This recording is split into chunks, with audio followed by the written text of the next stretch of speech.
желание, живой, темноте. Stop.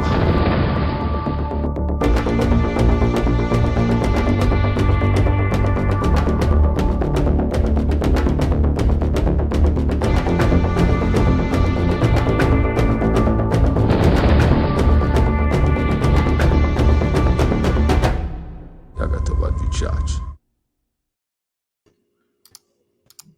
And here we are. We're back. Wow. Yeah. What an introduction. I think I was more pumped for that than I have been for it. Oh. I wasn't ready for that kind of introduction. No. Ready to comply. Absolutely. Let's So- go do this.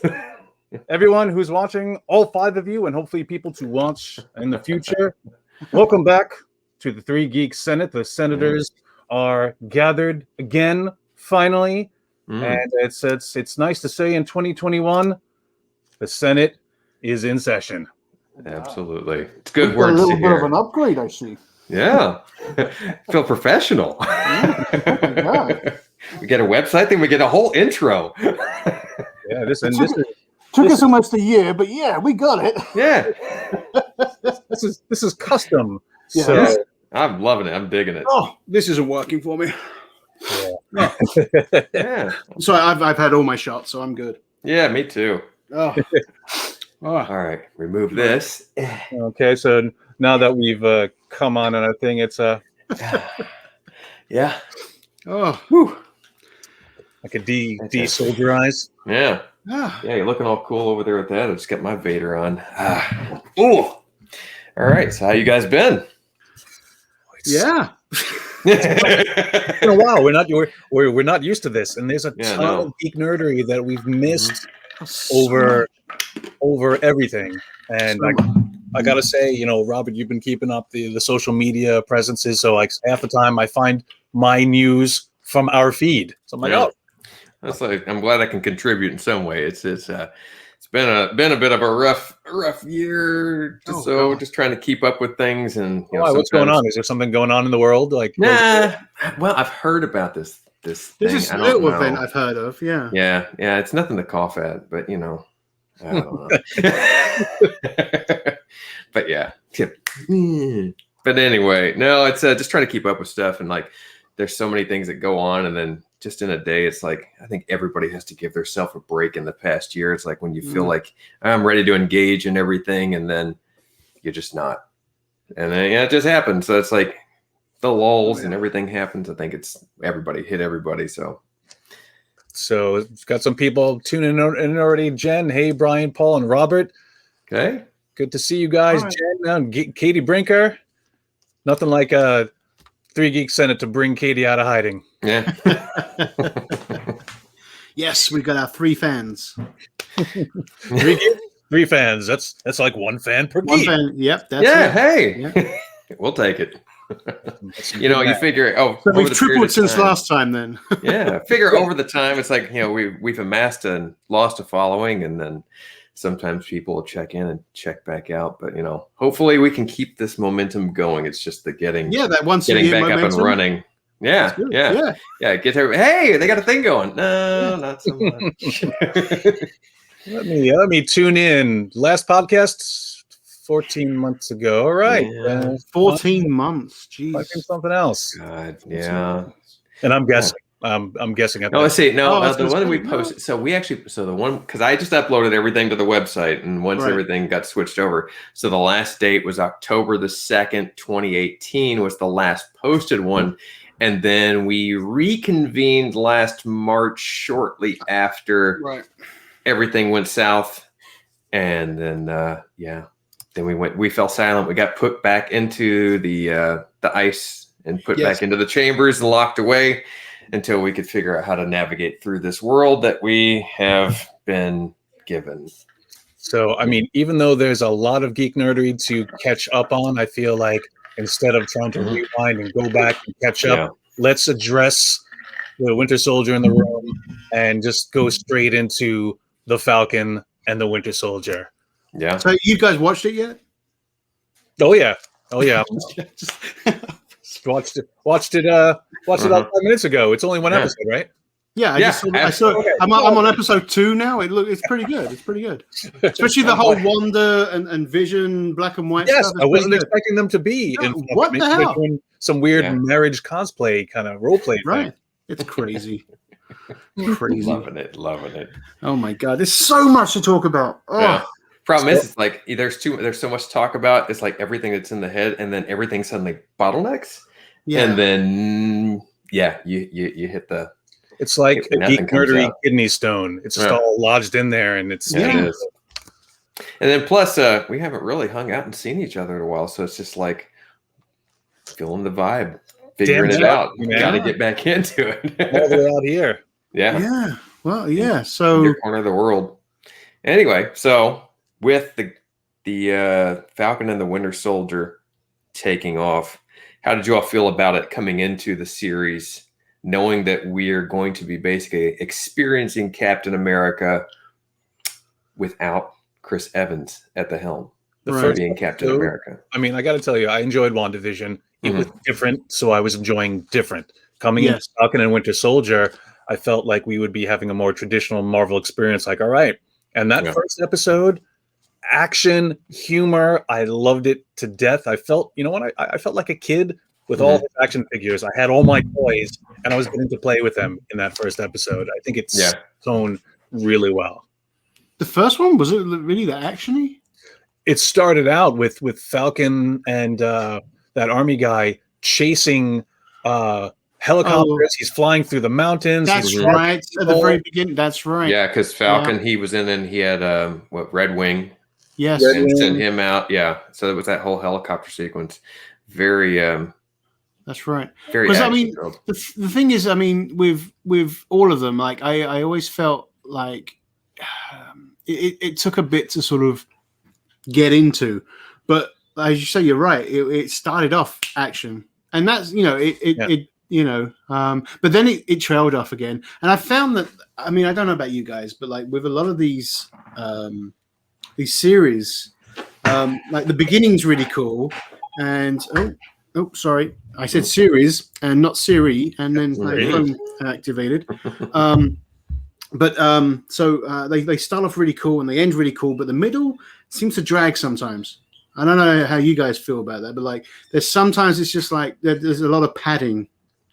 Well, because Winter Soldier was only 6 episodes, I felt like it kind of had to get to the point. But I will agree, this particular series was a little up and down, It had a strong start. By episode 3, I'm thinking, like, what's happening? What's going on?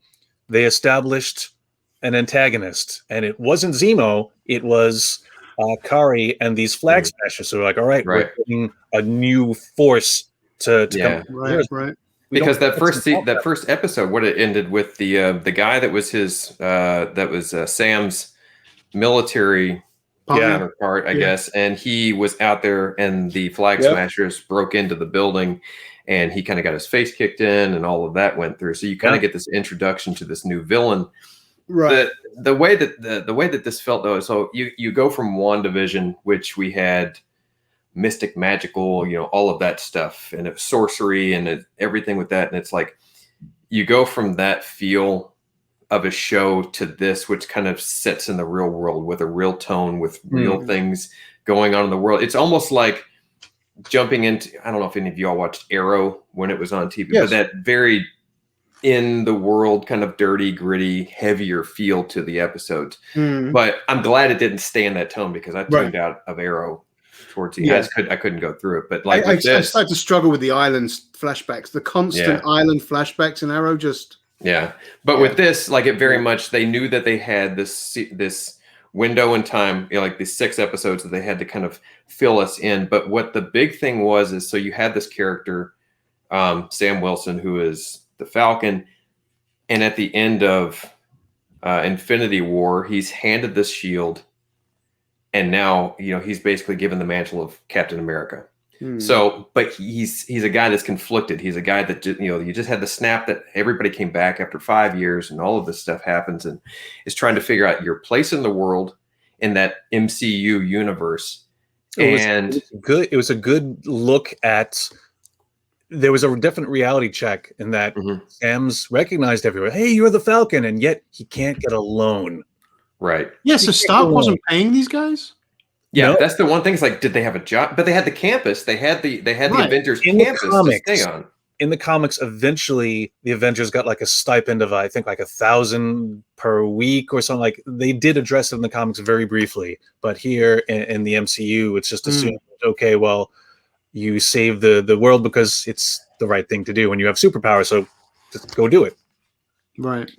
Yeah, because I mean, it's like kind of you get the applause, you get everybody recognizing you as a superhero, but it's almost a thankless job. It's like you're not getting really anything out of it other than helping everybody, saving the world, doing your part. Well, and that's really what this sets us into, that aspect. It changes our perspective from this big action-packed world where all of this stuff is going on, and it sets us in from ground level, from the person that's not the superpower hero. Right. You've got these things, you've got these abilities, so it really gives us a different perspective into that world. Well, and not to pat ourselves on the back, but Paul, you and I can relate. We're on TV. Everyone assumes we're millionaires, but we're not. We're not. We go very traffic. We pay taxes. We do all the things that regular people do. Yeah. So in that scene, I really appreciated it. I'm like, all right, good, cool, Marvel. You're acknowledging that there's a perception on these heroes, and Tony Stark was a billionaire. Mm-hmm. Everyone else, not. And obviously, okay, we'll mention it now. I don't want to make a big deal of it, but there was definitely a social agenda in the writing of this show. Clearly, a Black Lives Matter element, a social and economic imbalance element that they sometimes came to the edge of like, all right, I get it, enough. I want to see superheroes flying around. But for what it was, I thought it was good. I think that was a very important aspect of what the show was. I think there was a lot of important things to focus on. And I mean, not to go down and again, like you're talking about, not to pull focus in it, but that's really what the breadth of the show was. It was accepting these different backgrounds and these different stories and these different people. It's how their experience in the world, like it was. I had the guy's name in my head. Who was the guy that was Isaiah Walker? Yeah, Isaiah Bradley. So, bringing him into this story and like hearing his aspect, it's like he basically did the same thing that Steve Rogers did. He broke some people out. He went and saved these people. It was the exact same thing. But his experience was he ended up getting put in prison. He ends up getting experimented on. He ends up being punished where Steve Rogers was rewarded. It was a very different side of the same thing, but it adds some weight and importance, I guess, to the transition of the character, because you have to give Sam more of a reason to want to take the mantle. And this is really the story of making us understand and want Sam as the Captain America, because we've got 10 years of this connection to, oh my God, Chris Evans as Captain America. Same thing when they bring in the other guy. Who? Fake Captain America, the one that we're going to get to. John Walker. John Walker. You bring him in, that's the guy. You just see him and you're like, that's not right. You just get this feel. It's like that he's not right in the suit. It doesn't feel right to have somebody else holding that shield. It doesn't feel right to have somebody else. That's the way that I felt when I'm watching. I was like, this is not the guy. I mean, I actually got to the point where I liked Zemo more than him. Zemo, I'm going to tell you right now, Zemo's my favorite character. He was awesome, wasn't he? And the butler. Zemo. Oh my God, his butler. Yeah. He's like, I'm not discounting what Zemo did. Yeah. He's got an Alfred. But it's like, it is. He had to have the Alfred, but I mean, it's like he's got the money. He's the guy with the money. He's the bad guy with the money. He's got all the connections. He was royalty. But it's like you didn't get to really know him until this series. But to have him come in and finally put on the purple mask, that was cool. I like seeing that. It was just that moment, it's like where he puts it on and then he becomes Zemo. Well, what's funny, because he does it and it's pretty much like, this is for the comic book fans. He puts it on, kills some people, and then takes it right off, never to put it on again, just to say, put on base, That was me. I Yeah. did it for you, and I'm not going to do it again. But all right, let's talk about this for a second. Yeah. Kind of bad people and money and situations that have changed. Agent Carter, the power broker. Oh my god! You know what? I thought, it took me. I think the episode before last, and I was like, "Wait a minute!" I bet, I was like, "Damn it! I bet that's her." Yep. And it was Sharon. I didn't Sharon. So Sharon Carter. So I honestly thought for a moment when they brought in Julia Louis-Dreyfus, who was, by the way, fantastic in that role, because she was just she owned the room. She was a strong character, and she's like, I already know. I've seen this shit. I know where it's going to go. I know how this is going to play out. You can do whatever you want to do. This is what's going to happen. I'm in control. It was good. Whatever you come.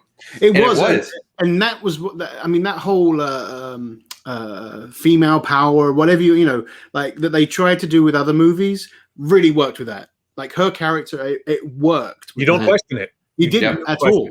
Because you knew there was the whole backstory to her. There's the whole, and then there was the whole hidden agenda. It was great. It was very well made, very well written. Yeah.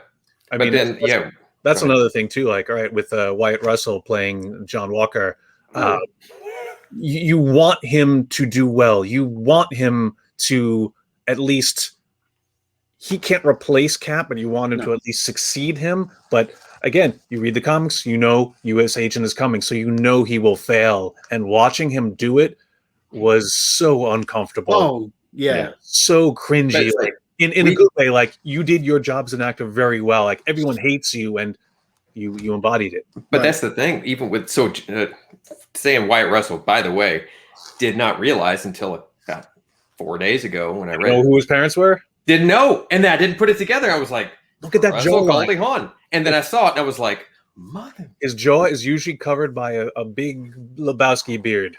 Be honest, and I posted it on our site. He looked like the old man from Up when he had the helmet. I mean, he did. That was weird. The way that mask fit him was weird. He looked, every episode, he looked like a different person. Yeah.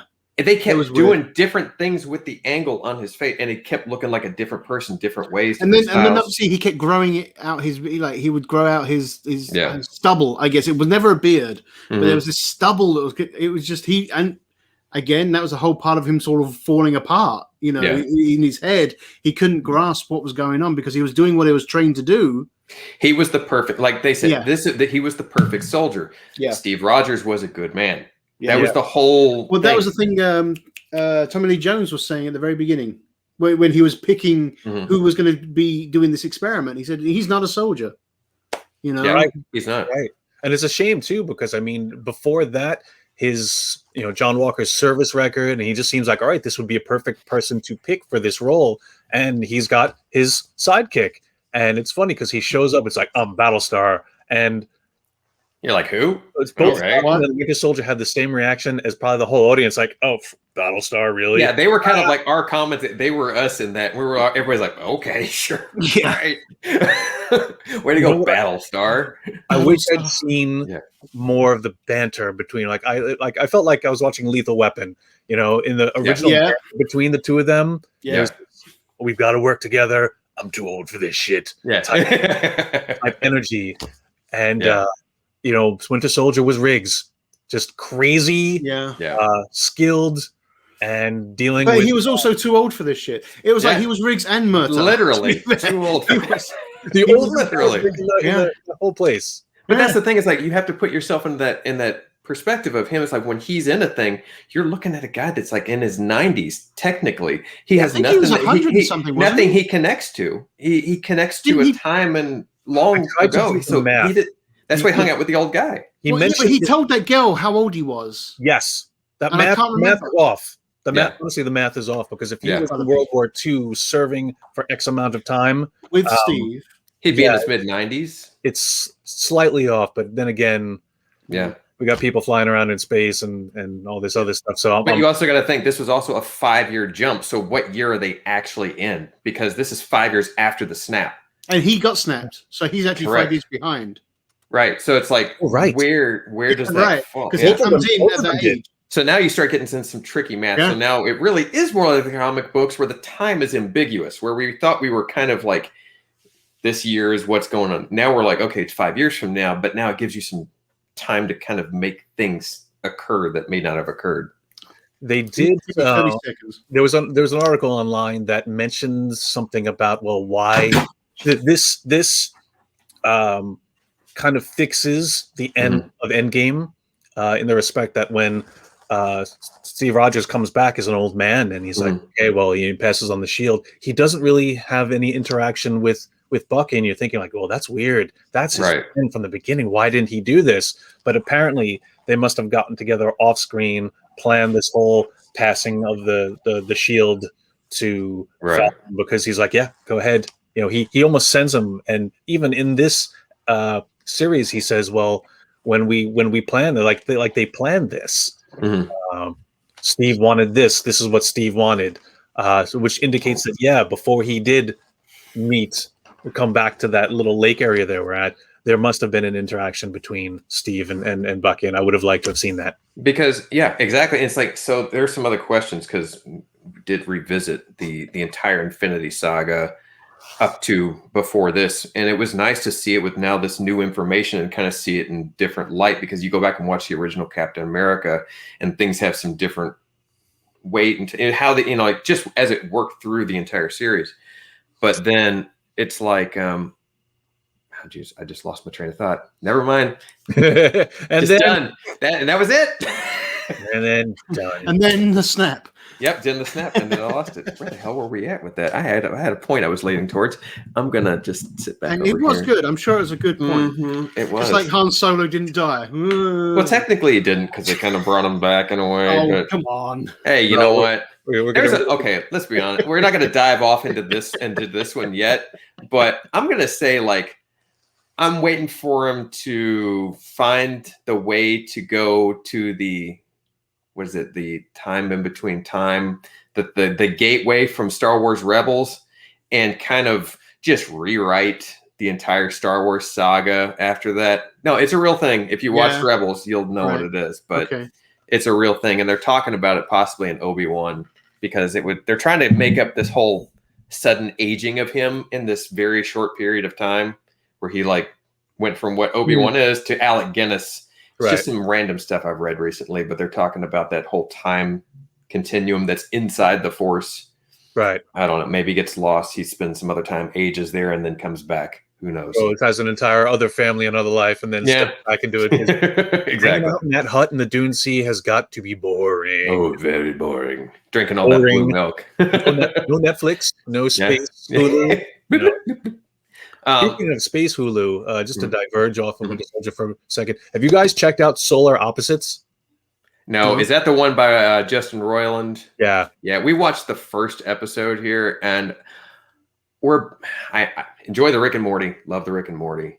Watch it continuously. Oh, that cartoon! But we watched the first episode, and it was kind of like, I kind of like. Maybe it needs more time. I mean, Thomas Middleditch is in it. It's not an instant grab, but it's, if you push through the first couple of episodes, it gels on each other, and then almost like Rick and Morty. Rick and Morty is kind of an acquired taste. You either love it or you hate it. But when you first watch it, it's so acerbic that you're like, I don't know what to do with this. Right. One of the main characters has a very Rick-ish attitude in that he knows everything, is smart, is prepared, so you kind of want to be in his corner, like, yeah, that guy's an idiot, and that is Morty almost. There's a lot of parallels, but I've enjoyed it over the 2 seasons. Probably be more something that give more time to and see how it kind of opens up and goes. I'm not going to completely write it off. No, alcohol, weed, something. That's something we should help with that one. Yeah. Oh, for sure. All right, hold on. All right, so wait. Now let's instead of becoming tangent men, let's actually get the focus back to where we were with the MCU. The Falcon and the Winter Soldier, because if we start talking about every little piece now, and this is what happens, then we go to talk about stuff later, and then we just kind of like, we kind of already talked about that. So even though it like. We got to see little facets of the world. I still have some questions that are burning. Like, okay, the Wakandans show up. It's like, okay, they've come to get their debt. They've come to bring justice. but then they bring justice and bring him to the raft. The raft. Not their prison. Yeah. So why bother getting involved? Maybe it's more of they wanted to be the ones to actually put him in his place. They were like, okay, we're taking control of this. You still killed T'Chaka. You know, regardless if that was your intention to kill him or not, you still killed the king of Wakanda. And so it's like maybe they're, at least making sure that he actually gets back into the prison cell. He is taken away. I don't know why. Maybe it's just more of an international thing at that point. Like maybe it may be more political than that. I mean, because they did talk, touch on all of that. So it's like maybe Weapon 2 with diplomatic community. Yeah, exactly. Oh my God, we're back to Lethal Weapon. Yeah, but so here, let me look at the actual list. So it's like you go into like the whole as you go through and like you have Zemo kind of doing his thing with the characters as they progress through. And I mean, I feel like once they introduce him in, the show had a much better vibe, I think. I think there was something about Zemo. It's like, even though he's this person that did this atrocious thing, or this atrocity. Yeah. He still worked for Hydra. Well, he still has, he's the only one that really got, he's the only one that got it. He's the only one that got it. Noble. He was trying to rid the world of super soldiers. Right. Yeah. He's the only one that actually got what was at stake.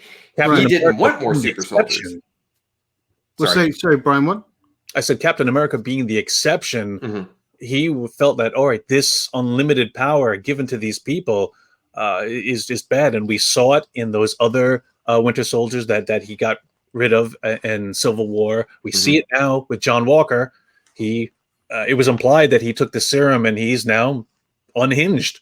Right. Right. It's like, but that's the thing is like, so you see kind of what he's the one that understands. He's very smart. He's very intelligent, very connected.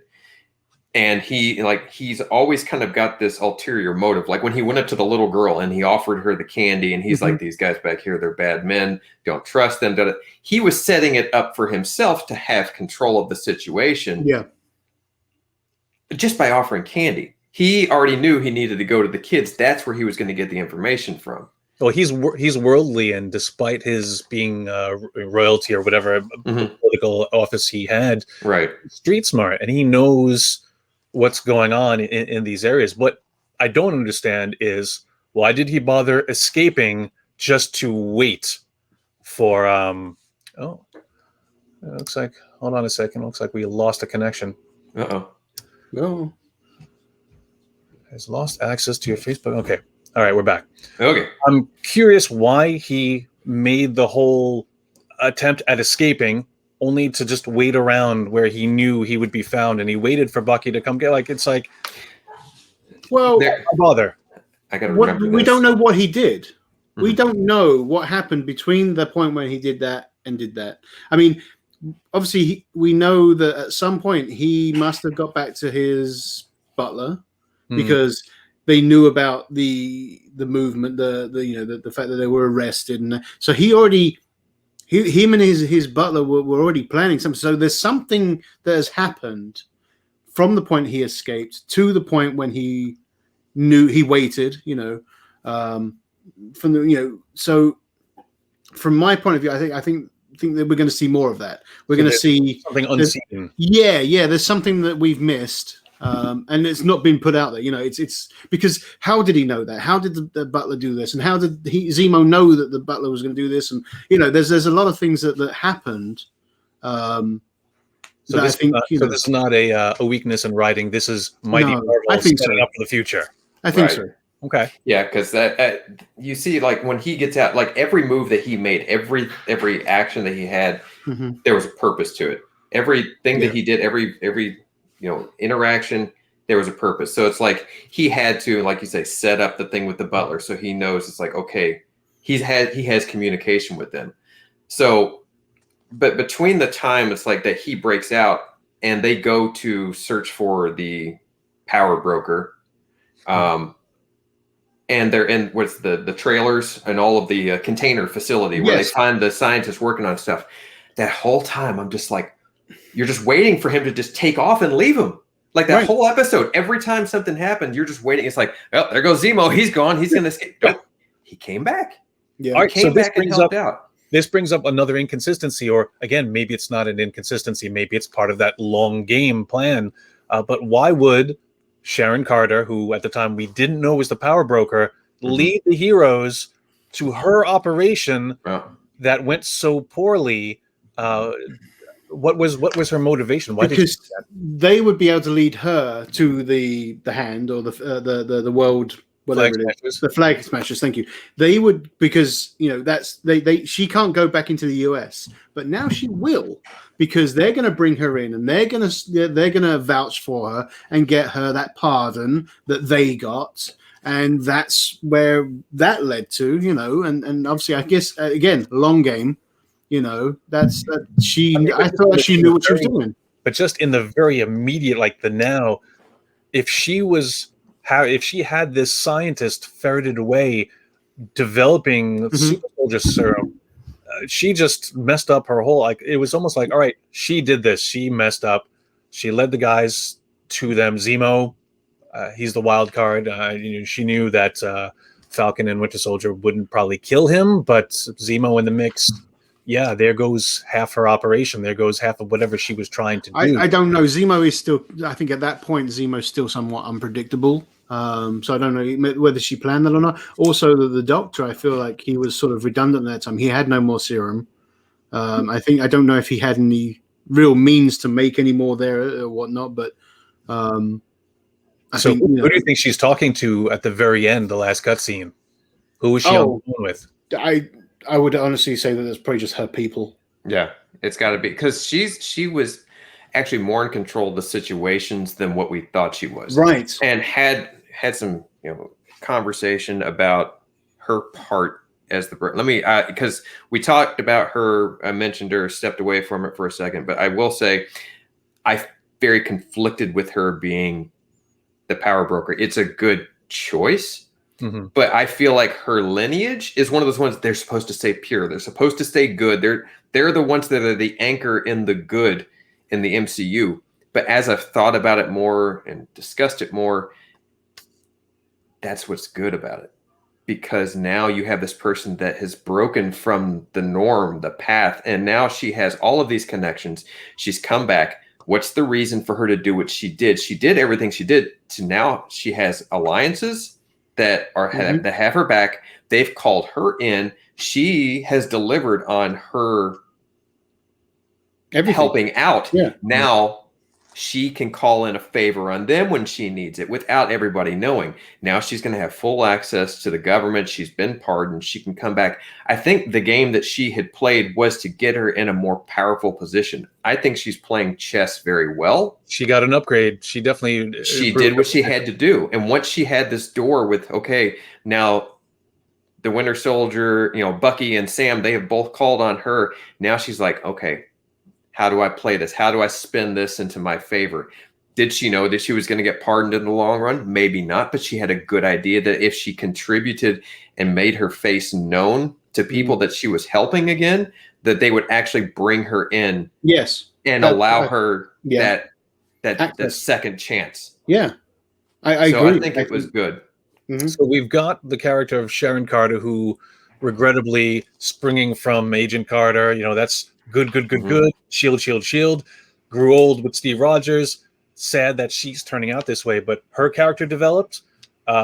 Sam Wilson went from Falcon and really, through a rocky montage, upgraded and is now Captain America. And I feel like after that last episode, it's not even like, all right, you're a Falcon holding on to for a while. Like, that's Cap.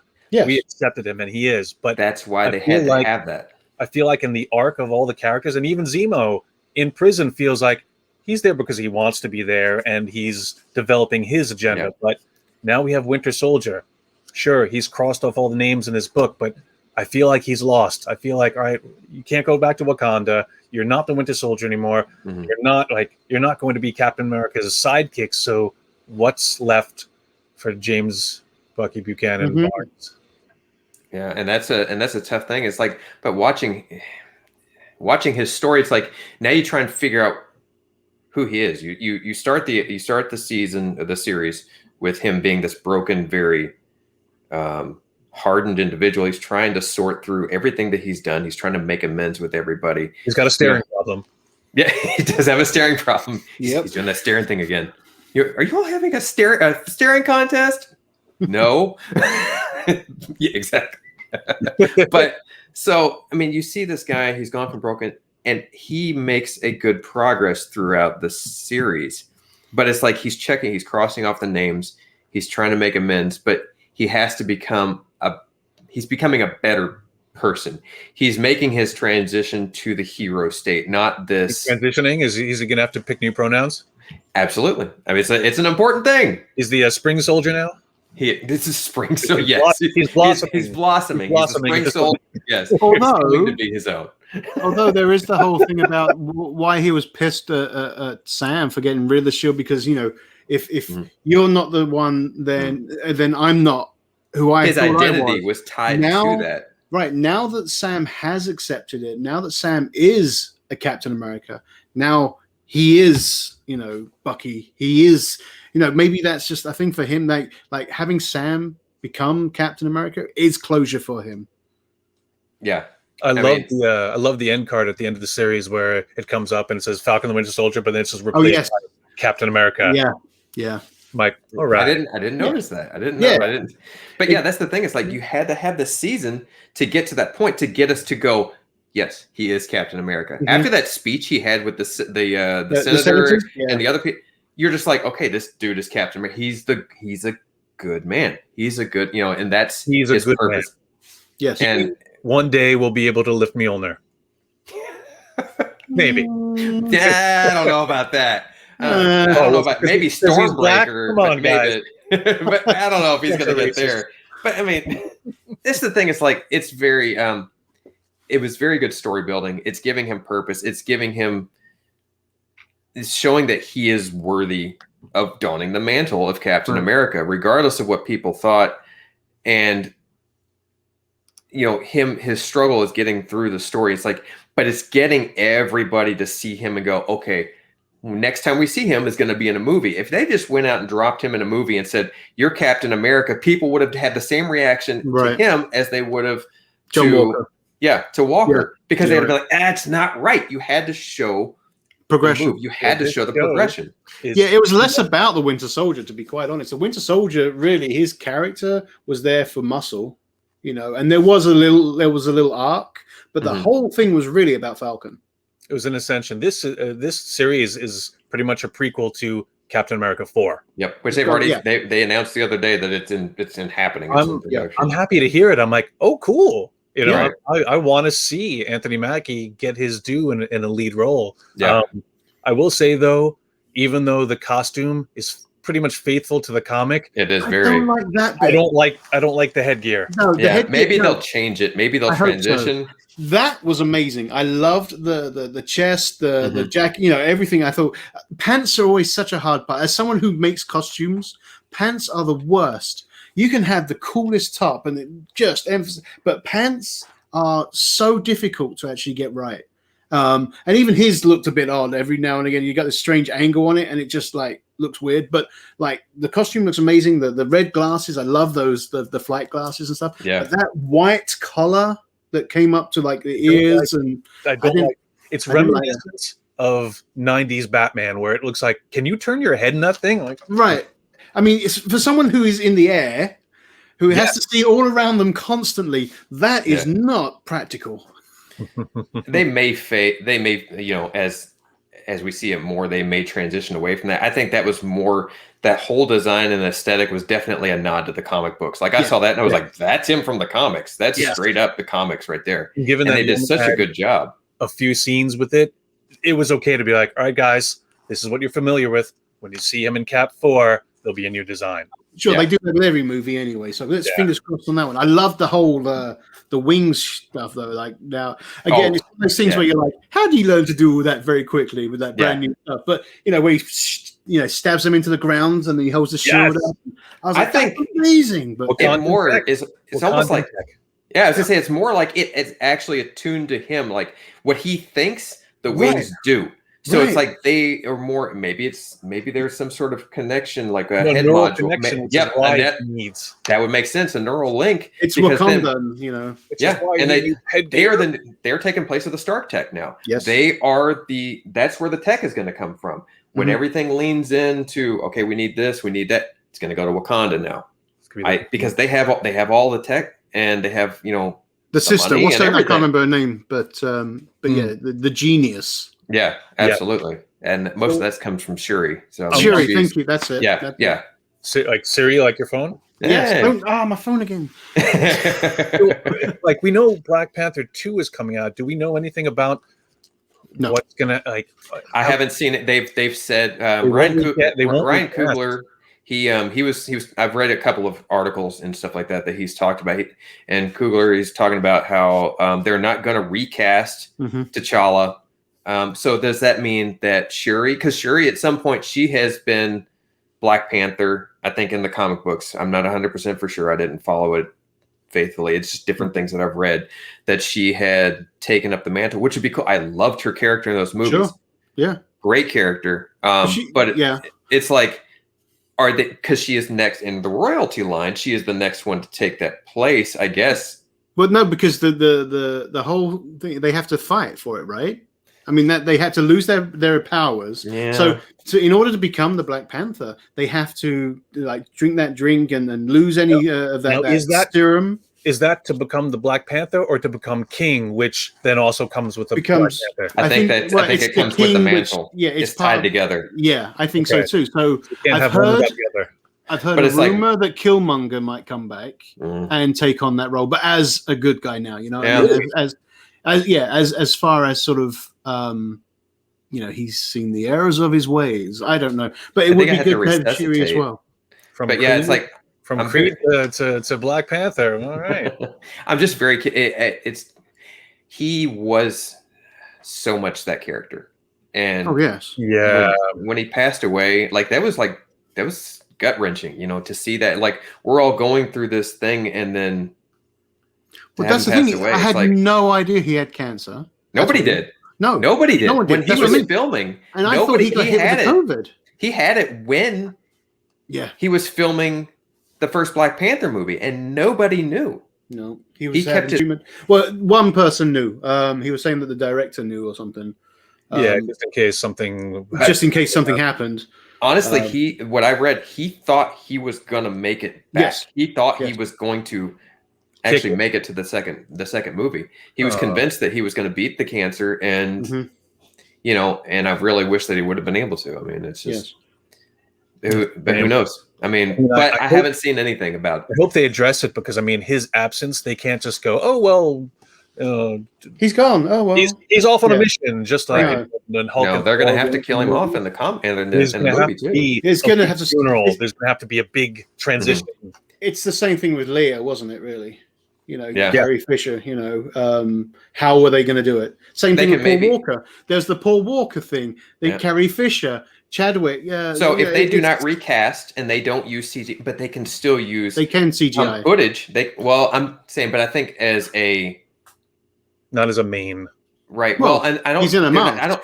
Yeah, but I don't think they want to. No, but they don't want to do that. I don't think that they want to even CG him on somebody. So they can use footage from the previous movies, anything that was cut, and then they can, like they did with in The Last Jedi, they took those scenes from, what was it, The Force Awakens, or was it? I'm sorry, Rise of Skywalker, and then they took the Last Jedi stuff, and then they put that footage, and they kind of gave her a way. They massaged it, right? Mm-hmm.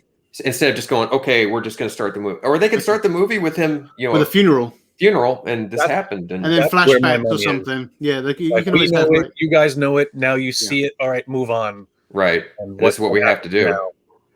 So, but yeah, I mean, as soon as something comes up, I'll be the first. I'm going to try and get. I'm going to try and be more on getting stuff out there, on the website and everything. But trying to stay on top of everything now, it's like. There's so much stuff. Black Panther 2, and especially with all the movies that are coming out, they've set up, and so all right, WandaVision, we have a member of the new Avengers. Here in Falcon and the Winter Soldier, there's another member of the new Avengers. So they're pretty much seeding all these characters that, again, in a movie like that, just like Captain America: Civil War is essentially another Avengers movie, there's a lot of this character development and further world building for the MCU in any of these movies. Well, it's the same as now we've got a new Vision. I mean, we have a new Vision out there. Yeah, he's out there somewhere. Yeah, white Vision. Yeah, weird white Vision. But I suspect that at this point he'll just change to the look of the old Vision. I don't know because he can. I think he'll stay white Vision. You think? I think so. Either way, I mean, I don't. It's an interesting look. Pretty cool. But the fact that he had. Go ahead. Sorry. Yep. Fried chicken. But it's like, but you have this character now that he has all the memories. That was Vision. But it's like the soul of Vision. Yes. Was gone. That's what Wanda had recreated from the Mind Stone in the Hex. That's what she created, was the soul of Vision. So whatever this thing was, it was the memories and the body of, but it was missing. It's like them trying to download Data's memories into B4 in Star Trek, where they're like, hey, the body's the same. Let's see if we can't make you. Right. Y'all got me beat there. I don't know what you're talking about in that. But then you also had him whistling along to one of old Data's songs. Yes. So it's like, well, he's getting there. Time.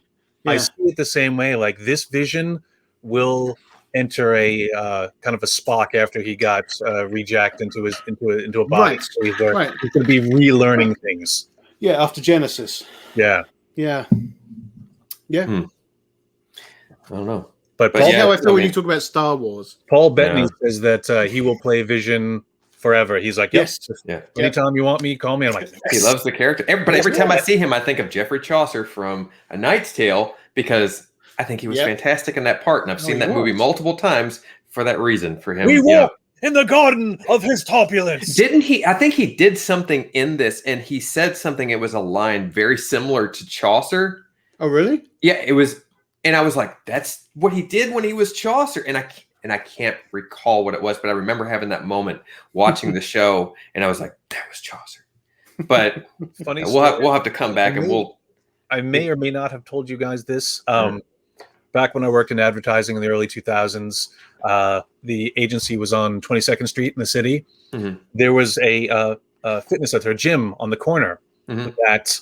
And lunchtime, a lot of us would try to go fit in a workout. And by workout is like, all right, we get changed, we hang around, we don't do much of anything, and then go back. Yeah. One particular time, I'm sitting on a machine, not doing much of anything, and I see across the way, he walks in with his wife. Huh. Now, his wife, Labyrinth, Career Opportunities. Oh my God, I just forgot her name. Me too. Wasn't she in the Hulk movie? She was in the original Hulk movie, yes, with the Ang Lee directed one. Yeah. Yeah. Oh my God, Jennifer Connelly. Jennifer Connelly. He's married to Jennifer Connelly. Yes.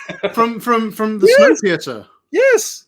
So I've loved her for years. Like Jennifer Connelly, like ooh, Jennifer Connelly. Mm-hmm. But the ironic thing is, beautiful woman. She comes in. She's with her husband. I don't notice her because I'm like, that's Geoffrey Chaucer. Like, oh my God, Chaucer just went to the gym. Yeah.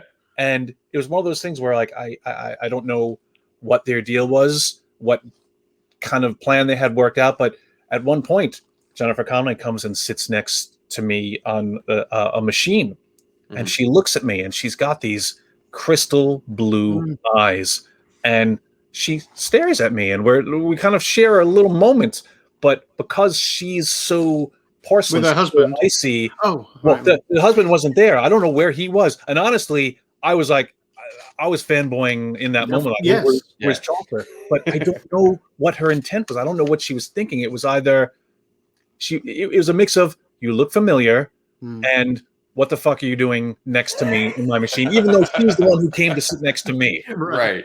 It's like, how dare you stay here? So the last was 2 years ago.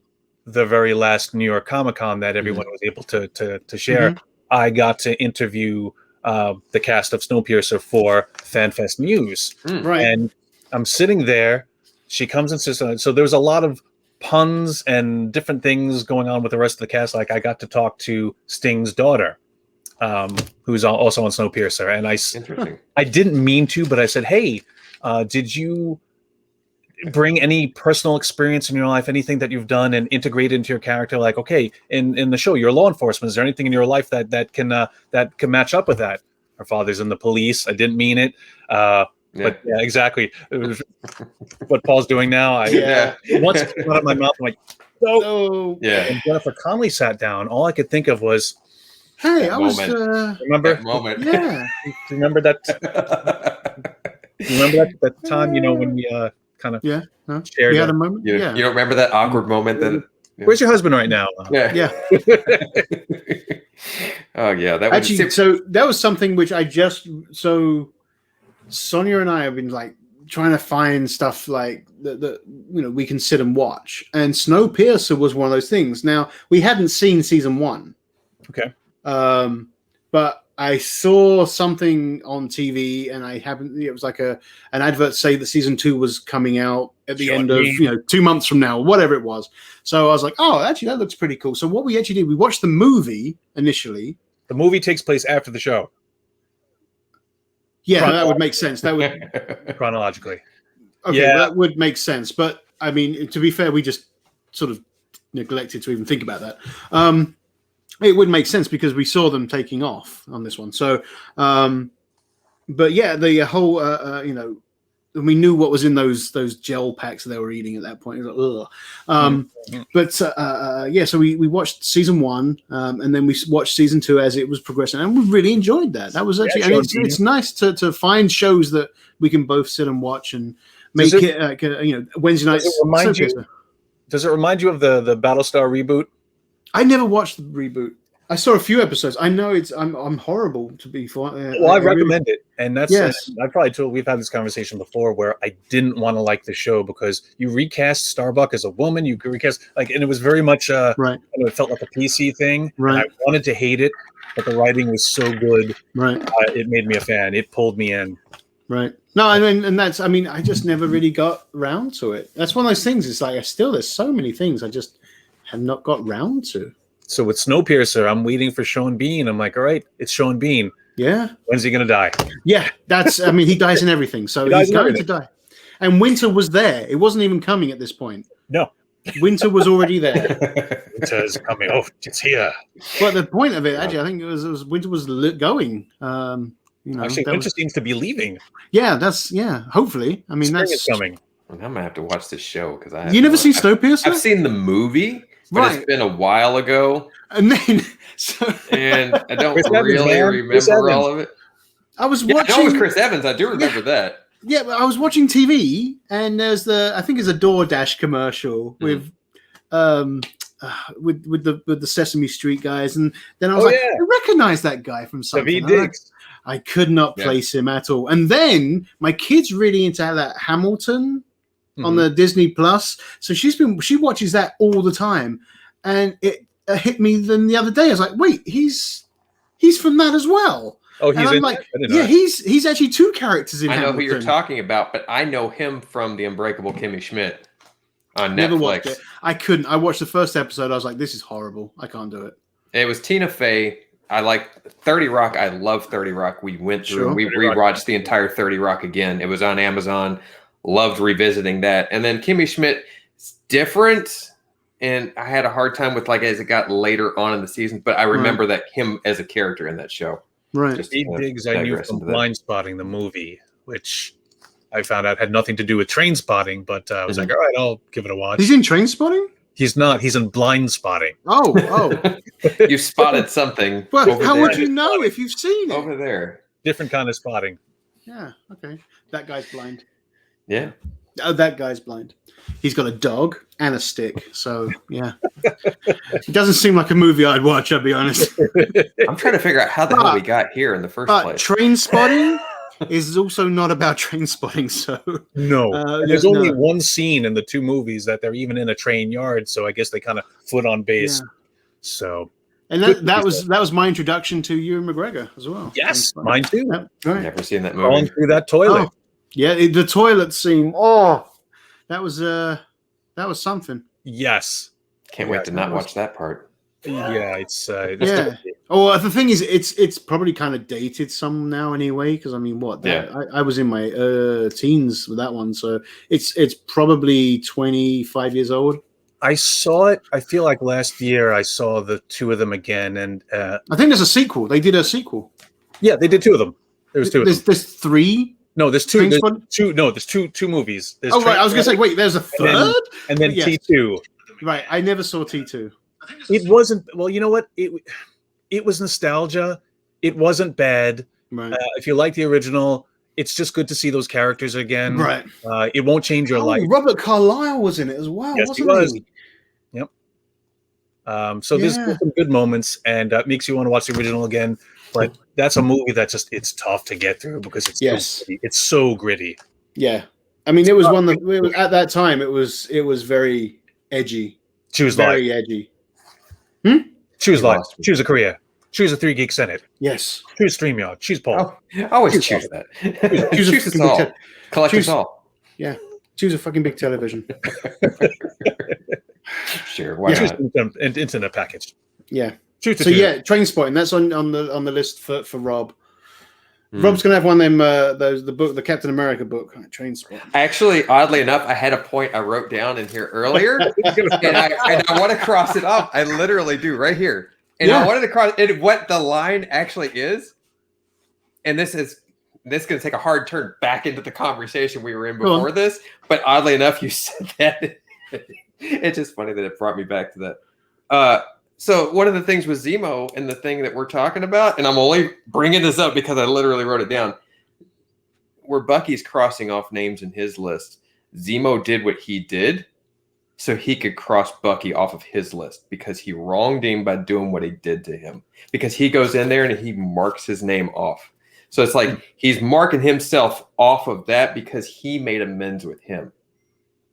That's all. Okay. A hard turn into that. Oddly enough, and I'm going to take this. So it's put a line through that. And I'm going to. Okay. Now it's Zemo spotting.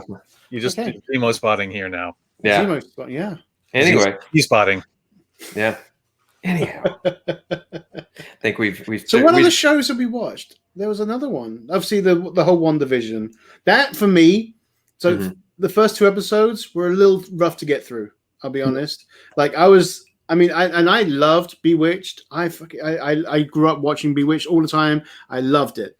You know, Brady Bunch, all that stuff. But like the black and white, and I was, Sonia, we were sitting and watching it. I was like, if it's going to be like this, I don't think I can watch this. Because I was hoping for like actiony and mystics, and I'm like, I'm not getting that. I'm getting a retro TV show here that I've seen, and all this has been done, and it was very rough, and we pushed through. And then, I think at the end, I don't know if it was the end of the episode 2 when they sort of started to hint to the other stuff. There's a bubble, there's something else going on. And I think, we were introduced to Wu I don't know if it was at the end or at the beginning, and he did the whole card trick that obviously Scott taught him, and I was like, oh, okay. Once they got back into the MCU, I felt a lot better. Like and I suddenly I got enthusiastic about it because I wasn't in a show, and I've seen the memes about it. I want to see him just investigating weird shit, like the new X-Files, the new X-Files with him. Right. But I'm going to tell you what, his character in this, even though it was the same character it was in Ant-Man and the Wasp, his character wasn't as dorky. Like he leaned too hard into the character, I think, in Ant-Man and the Wasp, and this one he pulled back a little bit, but still kept. Was he as important in he's FBI, right? Yeah. Right, but was he FBI then? Because I mean, why would the FBI be involved in? Well, because he was a superhero, maybe. But how high in the chain? He was more of the house was arrest he there? Thing, right, just keeping him in place. Yeah, so he obviously wasn't that particularly high in the FBI at that point, right? Yeah. Now he's somewhere else. He's elevated. A promotion, right? And so with that comes responsibility. With that comes a little bit of growth, and I think that's what we saw. If we start talking about WandaVision, this can turn into a whole nother long. Well, wiggity Wanda. Yeah, it's like, do we want to reserve this conversation for another forthcoming episode? I think that would be a good. What kind of? How about this? We make a promise that we will put out another episode within a month. A month. Well, there's a lot going on. I'm sure we can do something in June. I'm sure we can. I mean, we just gotta pick it and do it. And for the most part, we gotta act on the input. You know what? That's the thing, isn't it? Like, I think Rob was the one sort of like, hey, we just need to pick a day. Let's just do this Sunday. Who can do Sunday? It's like I felt like honestly, I don't like making decisions. I know.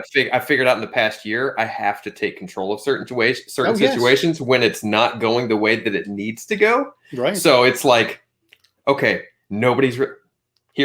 We need to do this day. Yep. Let's just pick a time, show up. All right, McFly. Yeah. So, I mean, that's the thing. I'm just not very good at rejection. I'm not good at any of that. I really think I should swear. I'm not good at confrontation. Yes, damn it, swear.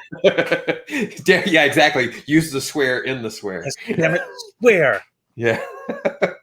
So, I mean, like I said, we can go off on the WandaVision thing, but that's going to be a whole longer conversation because there's a lot of other stuff to cover. Well, there's a lot to unpack on that, and I'm not as up to speed with like all those characters. Like I literally at the end of the show had to go on Wikipedia and look up certain things. I'm like, oh, okay, that's I do that. I did the same thing with Zemo. To be completely honest with you, like when he put the mask on, I was like, wait, I've seen that somewhere before. And I looked up and oh, that's okay, cool. Because there's like a whole.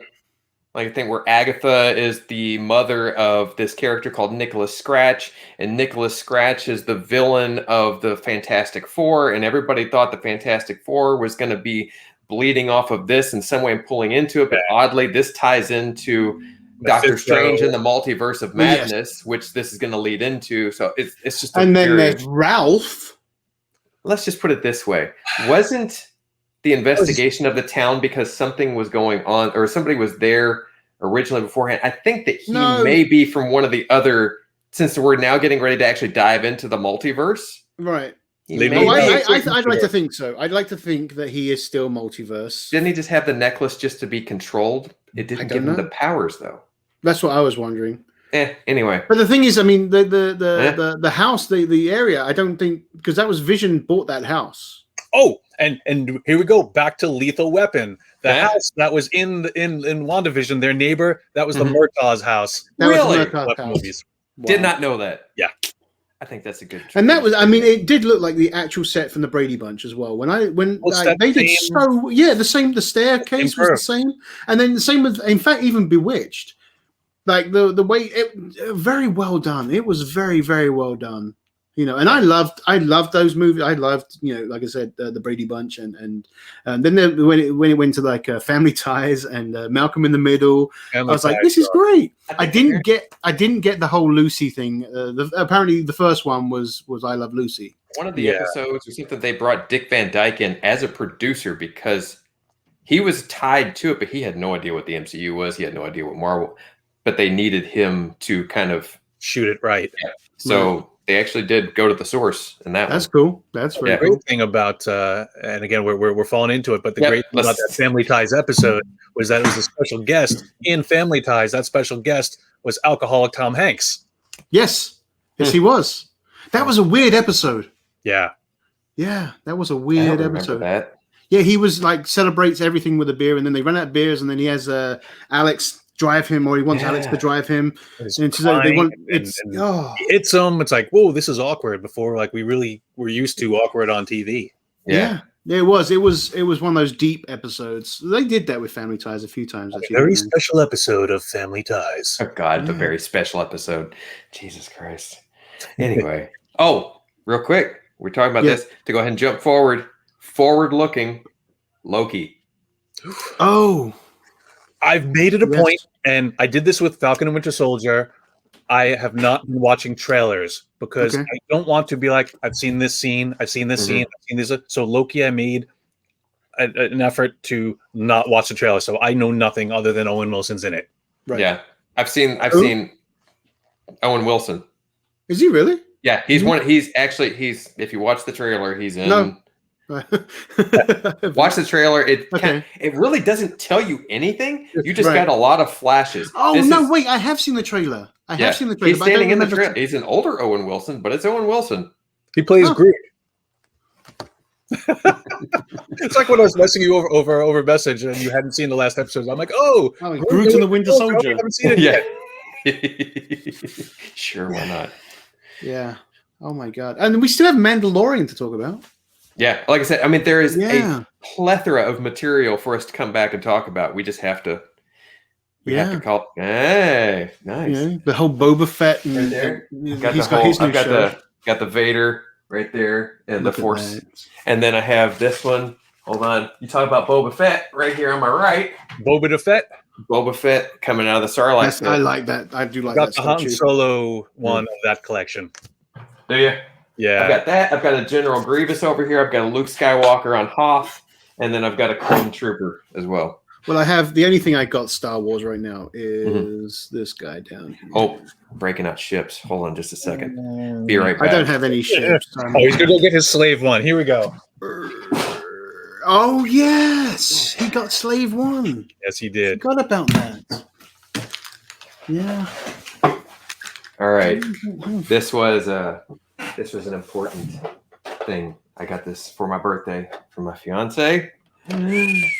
Absolutely love this. Never had the ship, the Slave One. Never had it growing up, and they put the Kenner tag on it, and they released it in a vintage series.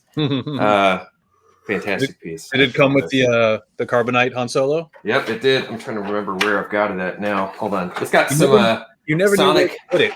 Sonic grenades. Oh, upgrade. Yeah. And then let's see. Hold on. Oh, there he is. Found him in the.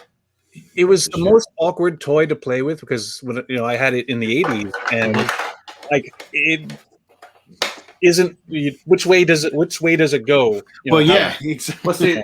Like the whole cockpit in this thing actually pivots. I don't know if it did in the original, but it pivots. Not like that. Now on the bottom is the bottom a handle?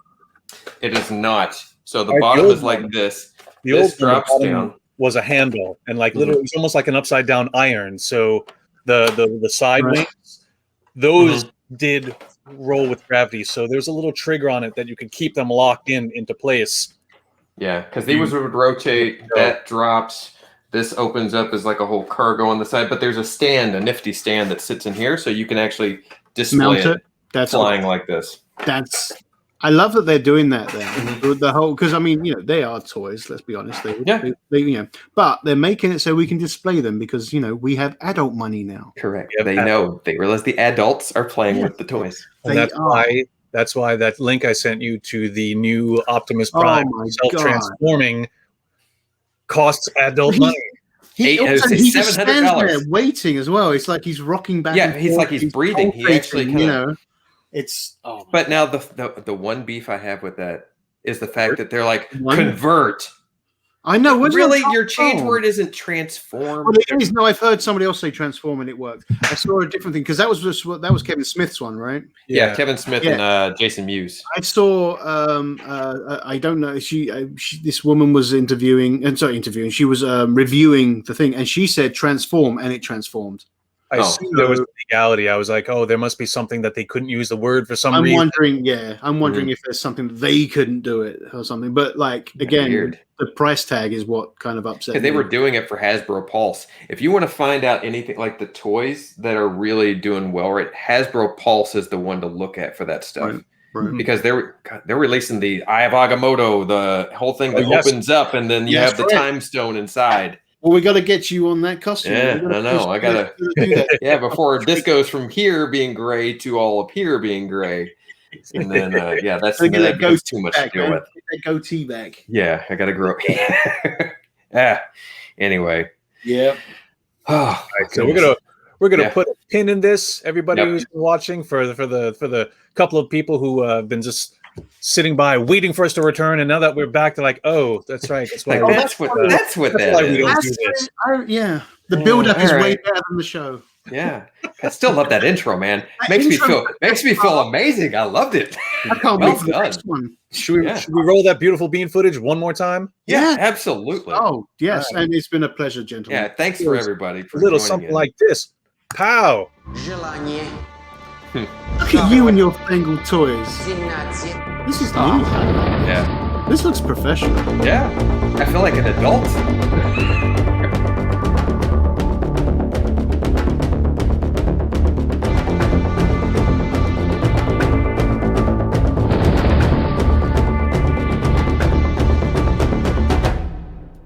that might be a T-shirt. You know, that might have to be a T-shirt. Seriously, when I saw that yesterday, I was standing in here and I was talking to Arlette, and I was just like, God damn it, Brian is so good at that stuff. Yes, and I was just geeking out. I was having my moment. I was like, damn it, it's so good. And that's why I had to message you. I was like, I love this. The 50 other projects I should be doing, I'm like, this is fun. Let me do this. And I spent time working on that intro. We need fun right now. We need fun. That's true. We do. I think I've lost my edge a little bit, honestly. Like when we go out, try and do fun things, and it's just like.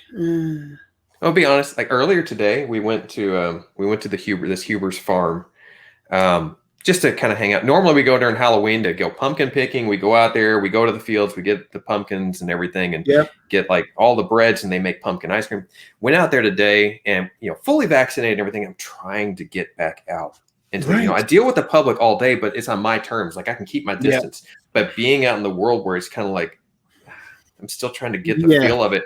And literally, we were out there, and I had a panic attack. I had an anxiety attack. It's just and I just shut down. And even though it wasn't crowded, it was just like I'm just out in the world, and I'm just like I'm having a moment. Like I shut down. I had to be pulled out of it, and it's just one of those things. It's like it's tough just being out in the world now. That's a tough thing. It is rough right now, but hey, this was nice. This was That's what I said. We need fun. We need to be able to find our way to get back out. Like I said, I need to be able to start. Hopefully, we can all start, putting some stuff out in our Geek Senate chambers on the website, which I'm constantly kind of tweaking. Like I look at it a lot, and I'm like, I'm trying to make.